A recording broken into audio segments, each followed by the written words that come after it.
The first three fragrances on this list from the House of Creed. We've got Bois de Portugal, Tabarome, Millésime, and Creed's Viking. Now, it may be a bit of a stretch to say that women actually hate these fragrances, but it's safe to say when you're wearing one of these, you're most likely not going to get compliments. But that, gents, isn't a bad thing, because I would argue that each of these lesser-known fragrances from the House of Creed could possibly be considered masterpieces. In Tabarome, we have the top notes of tangerine and bergamot, the middle note of ginger, at the base, tobacco, sandalwood, ambergris, leather, and patchouli. In summary, you've got a fantastic fragrance. In fact, if I have to imagine a guy wearing this, 1941, flying a Spitfire, defending England, yeah, an aviator with the RAF would be wearing this stuff. What about Bois de Portugal? At the top, we've got bergamot. In the middle, lavender. At the base, sandalwood, cedar, vetiver, and ambergris. A woody, aromatic lavender citrus. This is what I imagine an English gentleman would be wearing on a fancy stroll around his castle as he inspects the grounds. And let's not forget the modern yet refined Viking. At the top, we have pink pepper, spicy mint, bergamot, lemon, absinthe, and orange. In the middle, lavender, Bulgarian rose, clove, allspice, orris root, and jasmine. And at the base, vetiver, cedar, white musk, and tonka bean. Aromatic woody green with a bit of spice. Yeah, this is Old Spice, but refined.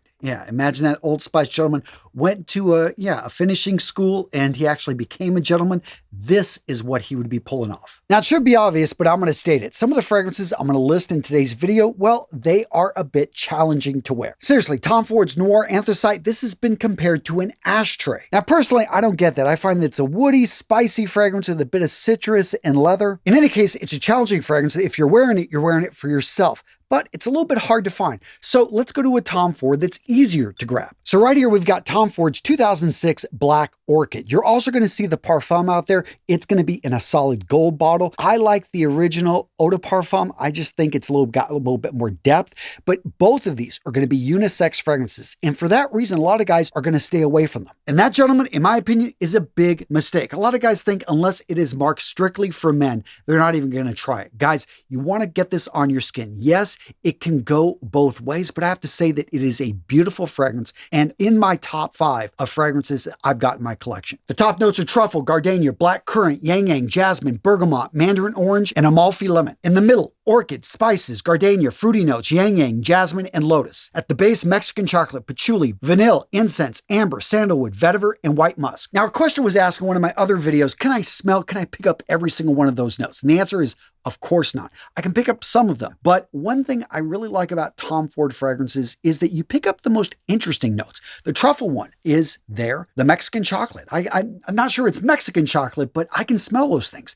And what's really cool about this fragrance is just how it works on my skin. And that's what's interesting about some of these more challenging fragrances. And that leads me to talking about properly testing a fragrance. A lot of people take a fragrance testing strip, spray it on that, put it up to their nose and say, I like it or I don't. But here's the thing, is you didn't give it time to release all the notes. Now, Black Orchid is a unisex fragrance, and occasionally you will see it in the women's department. So that right there is going to turn off a lot of guys because they're going to think, oh, it's made for women. The reality, gents, is that all fragrances are unisex. Anytime you see a fragrance that is marketed to women, is marketed to men, that is a marketing ploy to be able to sell more of them. I mean, the belief that men can't wear florals or that women can't wear animalistic scents, guys, these are constructs created by the perfume industry in order for them just simply to sell more. And speaking of constructs to be able to sell more, let's talk about different concentration strengths and flankers. So flankers are going to be where they take an original fragrance that sold really well, and they're going to create variations, changing a few notes, or maybe changing the concentration. Oftentimes they'll release an eau de toilette, and they'll then come out with an eau de parfum, which is going to have a higher concentration, in theory, of the perfume oil. And so this right here, what do we have? We have a parfum, and this is going to be a 2022 release from Tom Ford. Highly recommended, ombre leather, and I already had the eau de parfum. So I resisted getting the parfum because I'm like, okay, it's just going to be a little bit stronger. No, they refined it. They made it smoother. I think this one is even better than the EDP. But getting back to those constructs, this is going to be a very masculine leather fragrance. Again, they create those categories so that people, it's easier for them to make choices. If you gave people too many choices, they would get stuck. But I do think that this fragrance right here isn't one that's going to get compliments, but it is one that if you wanted to add to your collection, it would be a solid choice. Now, the top notes here are violet leaf and cedar. In the middle, we've got jasmine peppermint and orris, and at the base, leather, wood, and tobacco. Next up, I've got the House of Killian, and they make a lot of fragrances that are related to, they smell like alcoholic drinks. I've talked about Black Phantom, absolutely beautiful, but that thing's going to get you compliments. Apple Brandy, that one maybe isn't going to get you as many compliments, but I know you guys wanted something new, so let's talk about Straight to Heaven. So the notes here are going to be Virginia cedar, patchouli, rum, dried fruits, nutmeg, musk, amber, vanilla, and jasmine. Personally, I find this is a woody patchouli rum type of scent, and especially the first few minutes, you're really going to smell that rum. The issue with this fragrance, and I know for a lot of people that want actually to project, is that it doesn't. It sits next to the skin. This is going to be a skin scent. It's beautiful. I love it, and I wear it for myself. And that's what I'm really talking about in this video, is you finding fragrances that you just love the way you smell, and you're wearing it because it makes you feel good. And that takes me to the next Killian fragrance on this list, Gold Night. Now at the top, we've got anise and bergamot. In the middle, honey and vanilla. And at the base, patchouli. Now this is a really interesting fragrance, especially if you're not familiar with the note of anise. I'd have to say that for me, it's more the honey and the musk that stick out, but this fragrance is unique. I enjoy it. I wear it around the office. It's not something that is going to project something I've ever gotten. In fact, my wife really doesn't like this one. But again, I wear it for myself, and that's what I'm talking about in this video. You having the strength, the courage to wear things that just make you feel good. Now, gents, if you've ever worn a fragrance that's so damn good, you're complimenting yourself, do me a favor and smash the like button. Seriously, when you engage with these videos, more men find these videos, and I think, yeah, we do a pretty good job.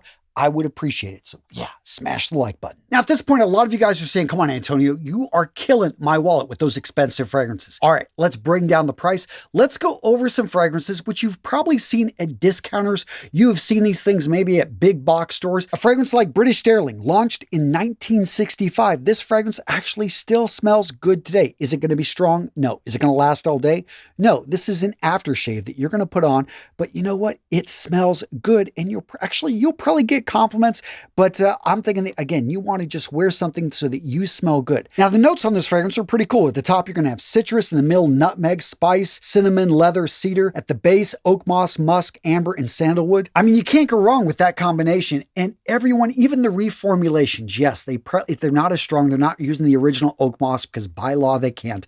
But I'll tell you, this stuff is solid, and you're going to be able to get it at, a swan song. This stuff is cheap. And if you want to go back to 1936, let's talk about Colognes. This one right here, interesting, because one of the stronger notes is going to be vanilla. As you probably know, vanilla is going to be sweeter. Now, this doesn't last long, and I don't think it'll last long enough to get a compliment unless you douse yourself with it. But, it's just something that just brightens up the day, a really nice aftershave, and again, fairly priced. And if you want to smell like a classic man from the late 1970s, early 1980s, Paul Sebastian. Just kidding. This stuff isn't dated. It's actually musky, floral, lavender. It's got a really just nice, clean scent. And again, any of these that you're able to find, you're going to be able to get for, pennies on the ounce, I think, compared to some of the higher end fragrances. These are going to be, when you take this lid off, they're going to be splash. So that means that you're going to have to put on your hands and you're going to apply that way. They're not going to usually have nozzles.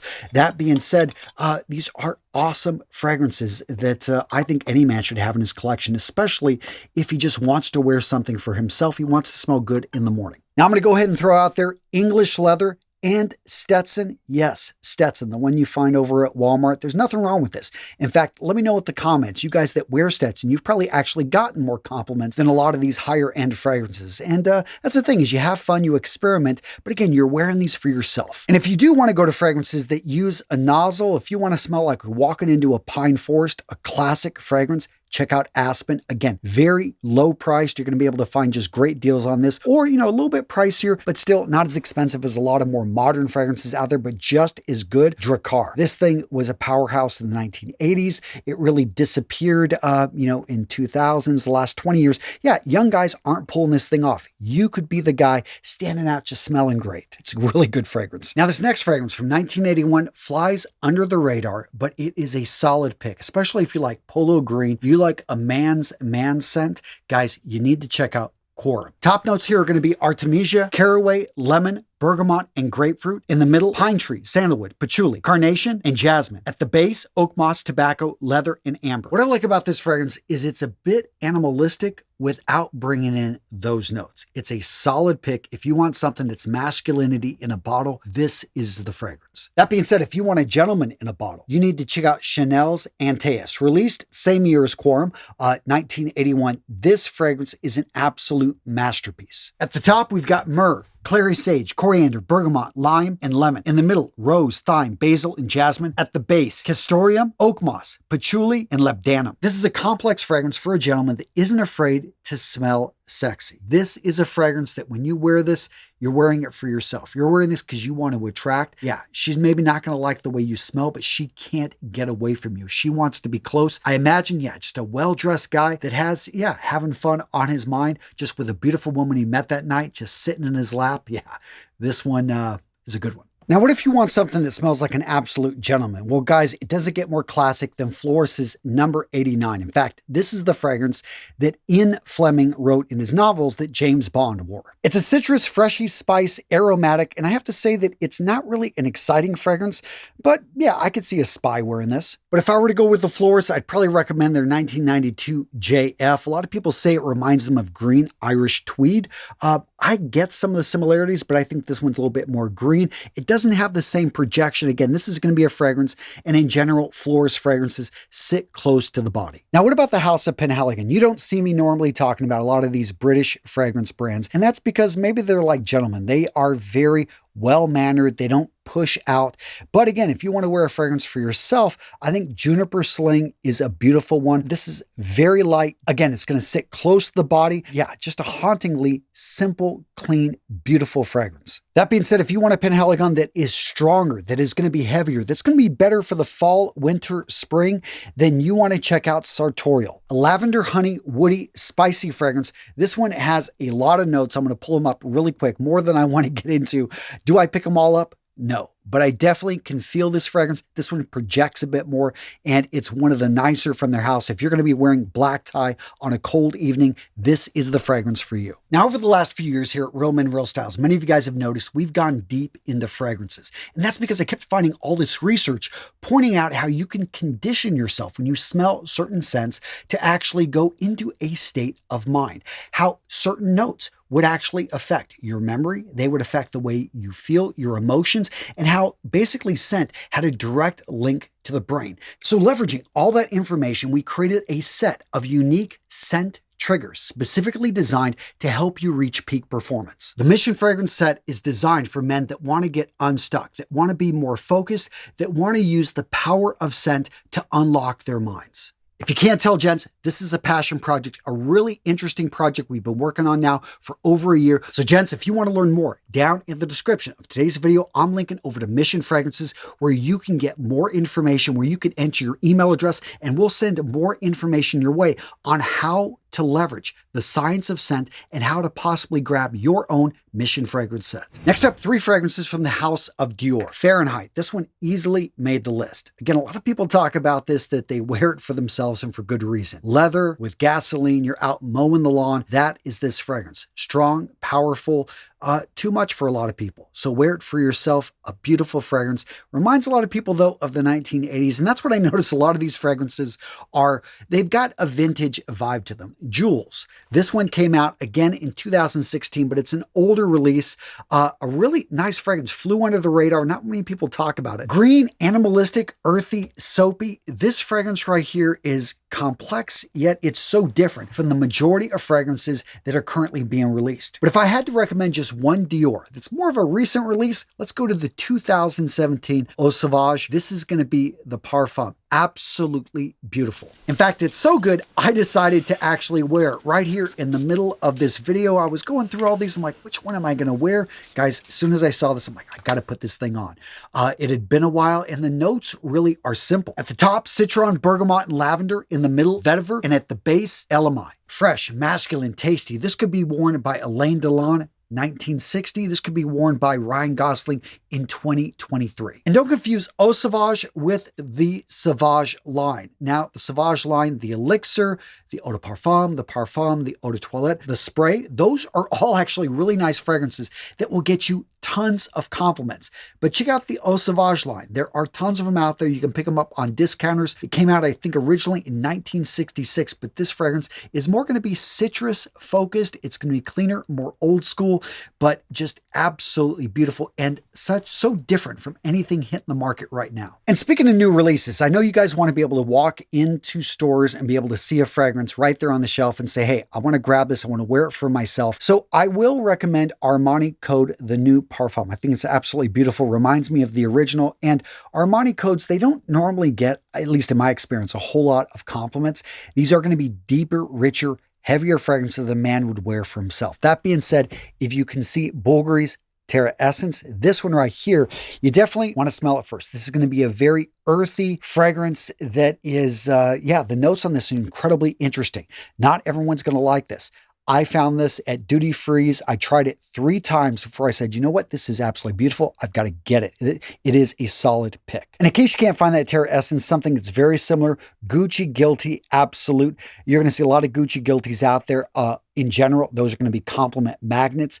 This one, though, is different. This one is, again, earthier. It's a very unique flanker in the family and highly recommended. Very unique. Now, what about the House of Hermes? Well, in general, the Terre d'Hermes, these things are going to get you compliments. They are fly under the radar, especially the original Terre d'Hermes. This thing, is a compliment monster. But if you want something that's going to maybe not get you as many compliments, but I think is absolutely beautiful, check out the Eau de Toilette H24. Not the Eau de Parfum. The Eau de Parfum smells like too much moss, but the Eau de Toilette is really solid.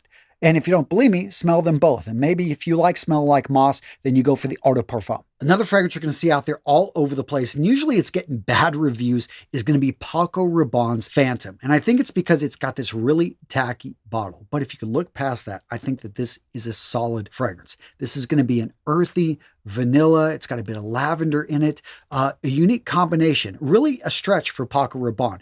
Now, if you want something that's going to get you compliments, grab anything in their 1 million range. But if you want something to wear for yourself, again, get this on your skin. Let it, go through an entire day. Take out all the notes, smell this, and really find if it's something for you. Not going to be for everybody, but I think this is a much better fragrance than what a lot of reviewers are saying. The same thing with Jean-Paul Gaultier's Aviator. This one is overlooked. Really a simple profile at the top. You're going to have mint in the middle, violet leaf at the base, wood notes. So with a scent profile like that, very different than all the other, Le Male, Ultra Male. In general, Jean-Paul Gaultier fragrances like Scandal are going to be very sweet. They're solid fragrances. Those are going to get you compliments.